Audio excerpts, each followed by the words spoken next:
nouvelle polémique provoquée par le ministre israélien de la Sécurité nationale. Lors d'un entretien accordé sur la radio israélienne Galei Tzahal, Itamar Ben-Gvir a affirmé que les fidèles juifs avaient les mêmes droits que les fidèles musulmans sur le mont du Temple. Il a promis d'ériger une synagogue sur le lieu saint quand cela sera possible.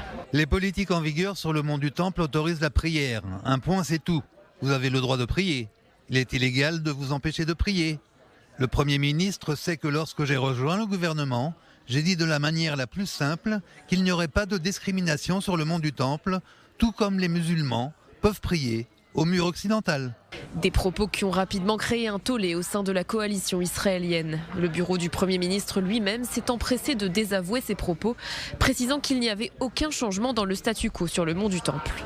Autre réaction indignée, celle du ministre de l'Intérieur. Moshe Arbel, membre du parti orthodoxe Chasse, a demandé au Premier ministre de démettre Itamar Ben-Gvir de ses fonctions. Ces propos irresponsables mettent en danger les alliances stratégiques d'Israël avec les pays musulmans qui forment une coalition dans la lutte contre l'axe du mal iranien. Son manque de réflexion pourrait conduire à une effusion de sang. Le ministre israélien de la Défense, Yoav Gallant, a lui aussi indiqué que le maintien d'Itamar Ben-Gvir au ministère de la Sécurité nationale pourrait nuire à Israël. L'échelon sécuritaire israélien craint lui aussi que de telles déclarations exacerbent les tensions déjà vives dans les territoires. Pour une source de Tzahal, un tel discours autour du mont du Temple encourage les terroristes à passer à l'acte.